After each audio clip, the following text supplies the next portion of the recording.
Bayangkan, Anda sedang mendaki Gunung Salak. Tubuh Anda terasa lelah, napas Anda tersengal-sengal, dan kabut mulai turun perlahan.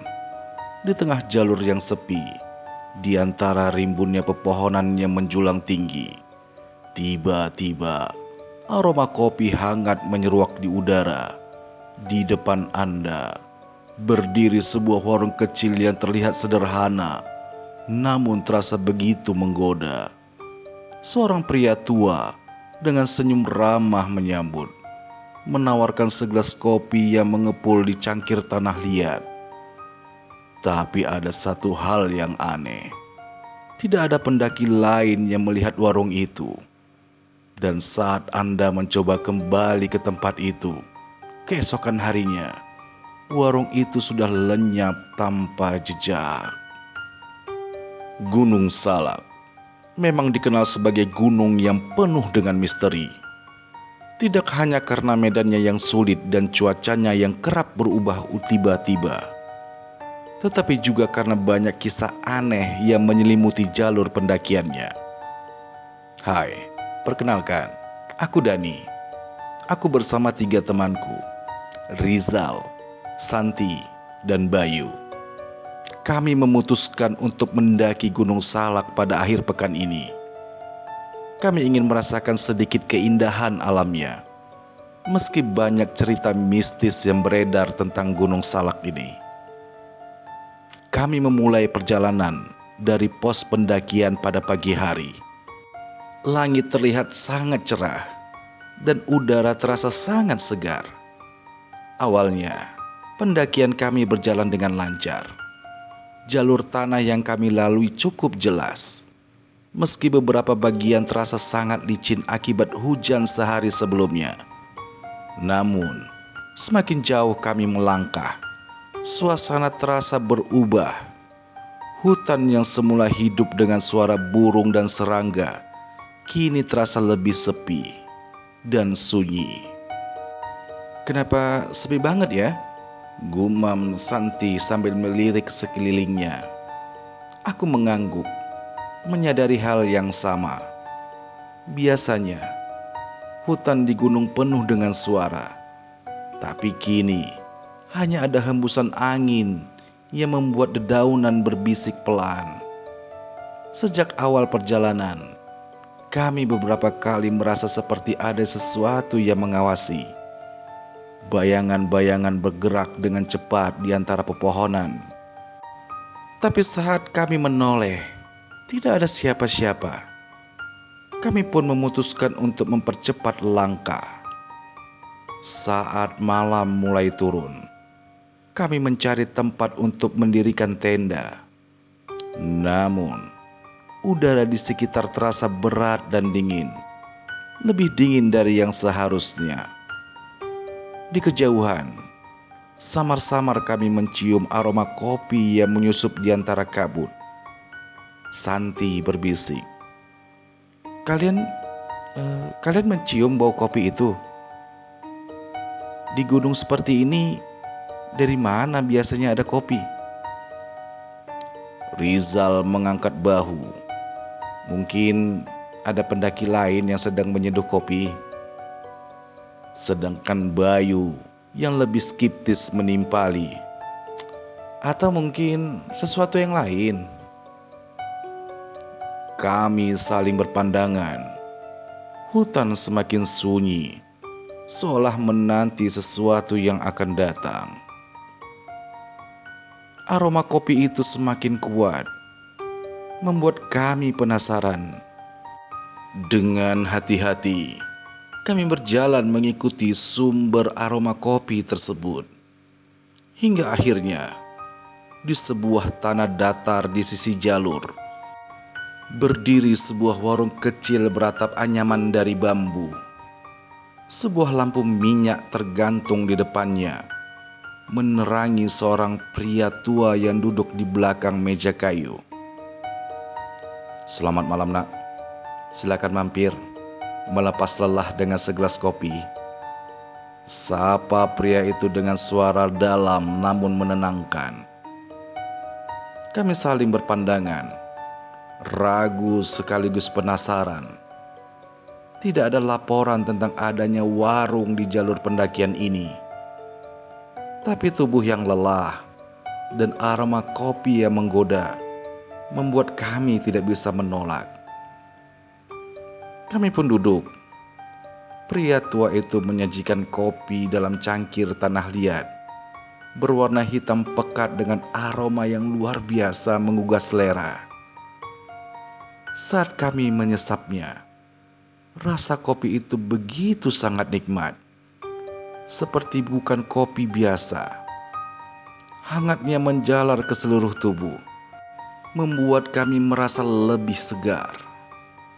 Namun, saat aku mencoba bertanya tentang keberadaan warung ini, pria tua itu hanya tersenyum samar dan menjawab, "Warung ini hanya muncul bagi mereka yang membutuhkan saja, Nak." Bayu mengernyitkan dahinya. "Apa maksudnya, Pak?" Pria tua itu mengaduk kopi secara perlahan.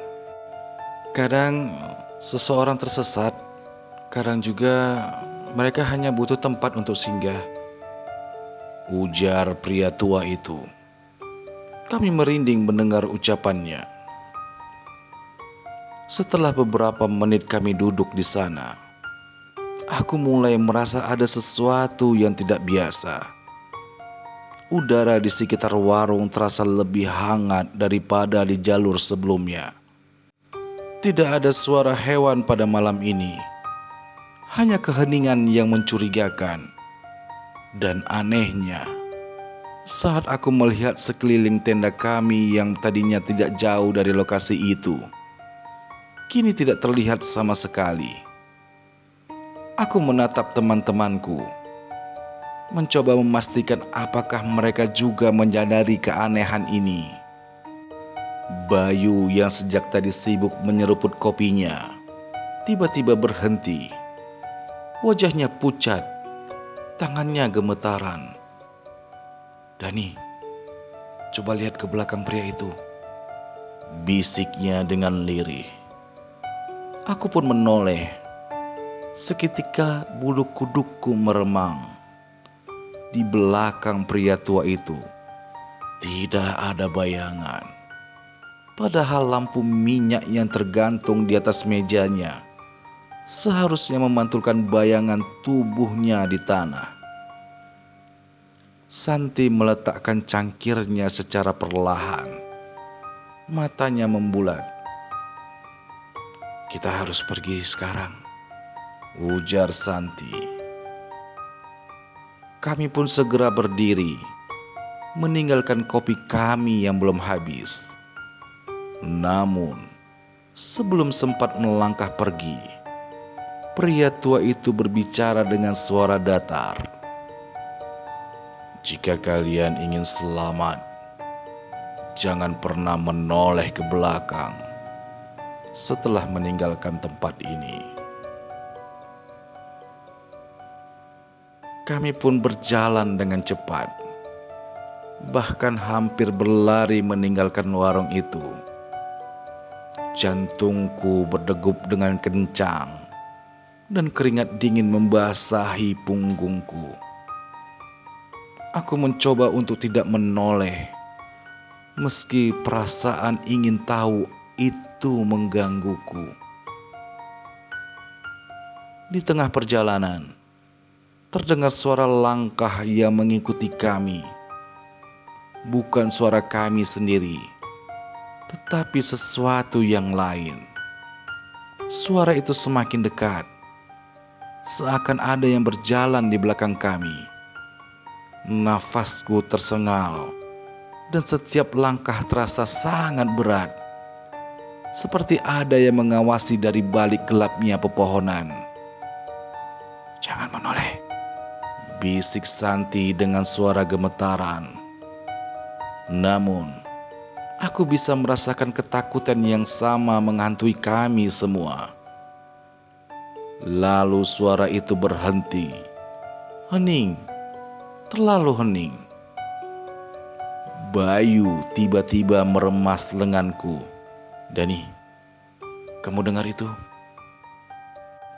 Aku menajamkan telingaku. Di antara hembusan angin yang berdesir, terdengar suara lirih seperti bisikan yang tak jelas asalnya. Kata-kata itu tidak bisa kupahami, tetapi semakin lama semakin keras. Seperti ada puluhan suara yang berbisik bersamaan. Kami mempercepat langkah kami, hampir lari menuruni jalur berbatu. Kakiku beberapa kali hampir tergelincir, tapi aku tidak peduli. Yang ada dalam pikiranku hanyalah keluar dari tempat itu secepat mungkin. Akhirnya, setelah melewati turunan yang curam, kabut mulai menipis. Kami berlari tanpa henti hingga sampai di tanah yang lebih lapang. Nafas kami tersengal-sengal, tubuh kami gemetar. Kami akhirnya berhenti dan menoleh ke belakang. Warung itu sudah lenyap. Tidak ada jejaknya sama sekali. Hanya tanah kosong dan pepohonan yang berdiri membisu. Tetapi sebelum kami bisa bernapas dengan lega, sesuatu yang lain menarik perhatian kami. Di tempat di mana warung itu berdiri, tanahnya tampak lebih gelap dan basah. Seperti baru saja ada sesuatu yang dikubur di sana. Aku menelan ludah sambil berkata, Kita benar-benar harus pergi dari sini." Pada keesokan harinya, saat matahari sudah tinggi, kami mencoba kembali ke tempat itu. Namun, yang kami lihat dan kami temukan hanyalah hamparan tanah kosong dengan semak belukar. Tidak ada bekas warung. Tidak ada tanda-tanda pernah ada seseorang di sana. Aku mencoba bertanya kepada beberapa pendaki lain yang pernah melalui jalur ini, tapi tidak ada satupun yang tahu tentang warung kopi di tengah hutan. Bahkan, para porter dan pemandu lokal yang sering naik turun gunung pun mengaku tidak pernah melihat warung seperti yang kami ceritakan. Rizal tampak frustasi sambil berkata, "Kita semua melihatnya kan? Kita semua merasakan kopinya kan? Dan kita duduk di bangku kayu itu. Dan itu nyata." Santi sambil menggigit bibirnya lalu berbisik, "Atau mungkin kita yang tidak nyata di tempat itu." Kata-kata itu membuat bulu kudukku merinding. Apakah mungkin kita telah melangkah ke dunia lain sejenak? Atau hanya menjadi tamu di tempat yang seharusnya tidak ada dan tidak akan kita datangi? Sejak hari itu, kami sepakat untuk tidak lagi membicarakan kejadian itu kepada siapapun. Tapi dalam hati, aku tahu ada sesuatu yang bersemayam di Gunung Salak. Sesuatu yang tidak dapat dijelaskan dengan logika manusia. Bertahun-tahun kemudian, aku membaca sebuah kisah dari pendaki lain yang mengaku mengalami hal yang serupa. Warung kopi di tengah kabut, pria tua yang ramah, dan kopi hitam dengan rasa yang tak terlupakan. Namun kisah itu selalu berakhir sama. Warung itu menghilang tanpa jejak. Jika suatu saat Anda mendaki gunung ini dan mencium aroma kopi di tengah kabut, pikirkan baik-baik sebelum melangkah menuju ke sumbernya. Apakah itu sekedar warung biasa? Atau ada sesuatu yang lain yang sedang menanti? Atau mungkin warung itu masih mencari tamu berikutnya?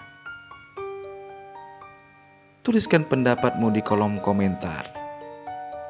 Dan jangan lupa di subscribe, like, komen, dan nyalakan lonceng notifikasinya untuk mendapatkan cerita-cerita menarik lainnya hanya di AI Creator MDN.